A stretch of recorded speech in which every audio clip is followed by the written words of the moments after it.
We are back with another live stream. Thank you for joining me today. We stopped by that entrepreneur show, but now we've got John here, an incredible new book getting ready for release. John, welcome to Writing with Authors. Vincent, so nice to be here. Thanks for having me. I mean, John's got me warmed up streaming from Puerto Rico today, so I'll have to give him a little shout out there. But this is Writing with Authors, a passion project I created to help spotlight other authors around the world while helping authors on their journey. Because for me, I started writing with no plan. It took way too long. Hopefully, we can help you save a little time today. John's going to release Founder to Future, a business roadmap to impact, longevity, and employee ownership. We're going to talk about his Commonwealth principles, and I'm excited about that. But John, why is this book important right now? Oh my God, this might be a long answer. So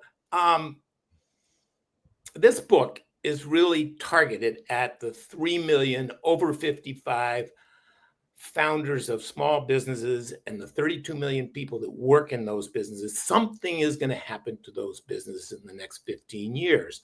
And an incredible trillions of dollars of wealth are going to transfer. But right now, from the 30s to the 70s,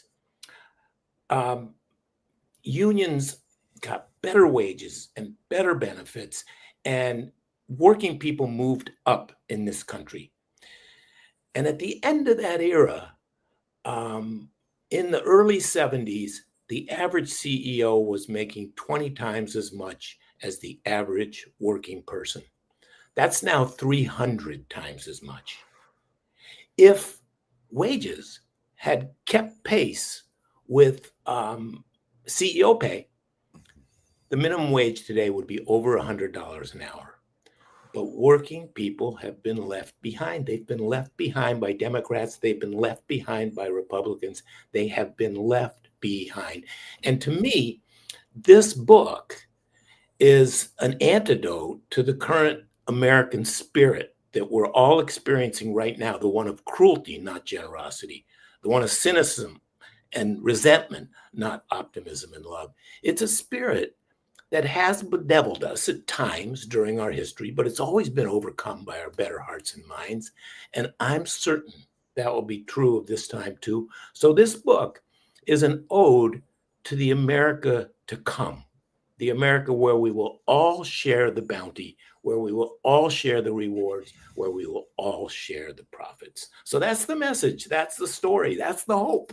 Well, I love the value you put in. The passion is very evident if you're tuning in with us today, or once this goes live, you see him through the screen. His heart is in this book, which leads me to ask, what led you to write this book? Obviously, you've got the expertise. Again, the value is there. Why did you want to become an author? So I've always written, and it's always been a passion. And in 2004 and 5, I took 2 sabbaticals from my role at South Mountain Company, where I was the founder and the CEO. South Mountain is now 50 years old, and I recently retired, passed it on to the second generation. So I took these 2 sabbaticals, and there were 2 purposes. One was to find out how the company could do without me, and hopefully this would lead to more distributed management. And the second was to write a book. And the book was called Companies We Keep. And it was my story. It was memoir-ish, but it was a business book. It was about employee ownership, as this one is. So when I was getting ready to retire from South Mountain, and we were working on the next generation leadership team, I was thinking about what was I going to do next. And I knew that I wanted to help people convert to employee ownership companies. And I do that now as a consultant. But I also wanted to write for all of these people whose accountants and attorneys and business brokers and advisors have no idea of the options available to them. So that's what this book is for. So as soon as I dove into it as soon as after my last day at work. Oh man, well, I absolutely love it. I'm so glad you did put it out because we're here today. John, who would you say the target reader is for this book? So I think there are several groups. One is, as mentioned, all of the founders of small businesses in the US who are trying to figure out what to do with this thing that they've spent 30 years in heart and soul making. What do I do with it? And the another is mid-career people who are founders of companies and want to begin transition planning now, as they should, figuring out what's the path and charting that path. And finally, the people who are working in those small businesses, they all want to find more meaning in their work. They want to share in the um, in the proceeds. They want to have a voice, and all of them, I think, will find in this book, oh my God, there's a way to do this that benefits the founder, that benefits the owner, Mhm. but that benefits the employees as well. Oh my gosh, I'm already anxious for this book to come out when this show is released. It still will be just before it comes out, but this is incredible. We're caught up with the book now, John, but I still like to use part of this show to help out the writers and aspiring writers who are tuning in with us today. What is one writing tip that maybe you didn't know in the beginning that you wish you did?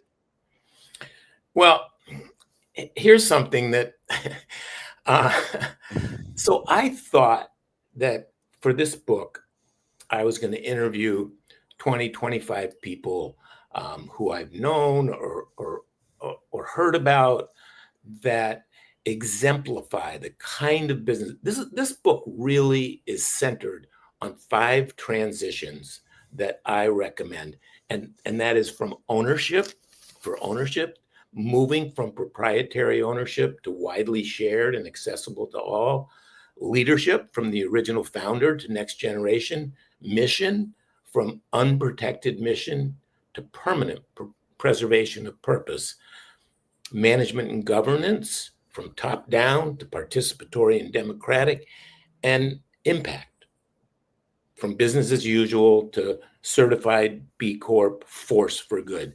These 5 transitions. And I think together, they're aspirational. Nobody's going to be able to do them all and accomplish them all. Over time, maybe. But as I started this process to tell the stories of people that are doing this, um, I had these wonderful interviews on Zoom, and there was so much. They were so rich. So I started to record them and have them transcribed by AI. And suddenly I was released. I didn't have to remember anything. I didn't have to take notes. I could be in the conversation all the way. And so the conversations became richer. And that really helped me in my writing. Of course, then I had to comb through 25 pages of text and find all the gems, but it was well worth it. And what was interesting to me is that everybody I talked to said, "Oh my God, you know who you have to talk to?" And so those 25 interviews ended up being 60 or 70 because there are such extraordinary people out in the world, and you want to get those stories. I love that. And a big message there, tap into your network when you're having these conversations. You never know what's going to come out of them. Thank you for sharing that. A lot of great tips. And even as I do my book coaching, I use an AI tool so I can be present in the conversation where will give me key summary, the main points, so then I can go in there and offer my best feedback in a much more efficient way. I want to touch on one more part of writing advice since you do have multiple books. You've had to choose the title for multiple books. Walk us through the exploration in your brain of what led you to these titles. So, first of all, I'm going to say that when I started this book, 2 things. When I wrote Companies We Keep, all I cared about was getting that out. And if it had an impact on somebody, great. If Mhm. people read it, great. But I didn't really care. And it ended up, it sold 11,000 copies and people, and it was widely read. But this book, there's a message that I think is important in today's world, and I want to get that message out. So I started by I decided there was only one publisher that I wanted to publish this book with, and that's Berrett-Koehler, a publisher I love, because they share my values. And um, to my great good fortune, that worked out. Amazing. But they have a process where, when it comes to titles, Steve Persanti, my editor, and I figured out 10 titles and 10 subtitles. And then we went to my entire network, and they have a survey that they do. And they've got this, really down to a science. And we got back tremendous feedback. Amazing. And then we looked at what were the favorite titles, and we didn't use any of them. But we used something very close, and they informed the process. Another great piece of advice there. You've been on fire in this Writing with Authors episode, seeking feedback. I can speak for myself. In times I've been so quick to rush to the finish line with certain projects and things where I neglected hearing what other people think, and where I learned the hard way what looks and sounds great to me may not sound and look great to anyone else besides me. So definitely highlight there here on Writing with Authors. We learned about your books. We've even got some writing tips. Well, here's another thing. Yeah. Vincent. Berrett-Koehler, for every book they do, they hire 3 readers, and they pick them very carefully. People that are aligned with the subject matter, other authors. And in my case, I added 4 readers, people that I knew. So 7 people read the initial manuscript. And the 3 that they chose, a couple of those people know more about my subject than I ever will. Amazing. And the stuff that came back was extraordinary. But putting it out to that many people means you have to assimilate all of that and decide about all of it, what resonates with you and what fits in this book and what doesn't. But that was a great process, and that was maybe my most enjoyable. I loved every minute of doing this book. That sounds like it, yeah. But that was maybe the most enjoyable time. I actually retreated to an empty house in Vermont. For 5 days, I was absolutely solo. I met a few people for dinner, but I was really holed up by myself because I couldn't do this. It was too complex to do with daily distractions. I understand. Just holed up, and it was really fun. It was kind of nice to be alone. Oh, I imagine it can be very inspiring in your own sense to just concentrate, get everything done, tune out the noise. And I don't know if you can give us any better advice than that. So you've just given us so much here. I try to condense these episodes or right to the point, no fluff, because I want our viewers and listeners to not only walk away with great writing advice, but to walk away with a new few books in their queue. Please share one more time where we can find your books online and where we can find you, because everyone, remember, he will be on That Entrepreneur Show later this year. So stick around for that. So the book can be ordered right now.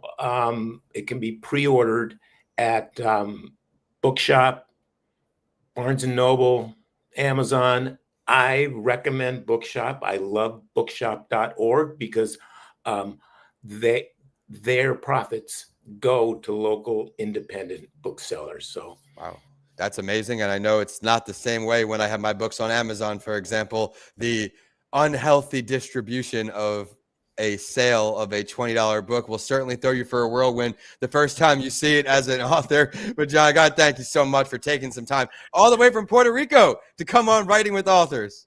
Vincent, thank you so much. Really appreciate it. I'm excited to get you back on the calendar to record that entrepreneur show. Everyone, this is Writing with Authors. Fun.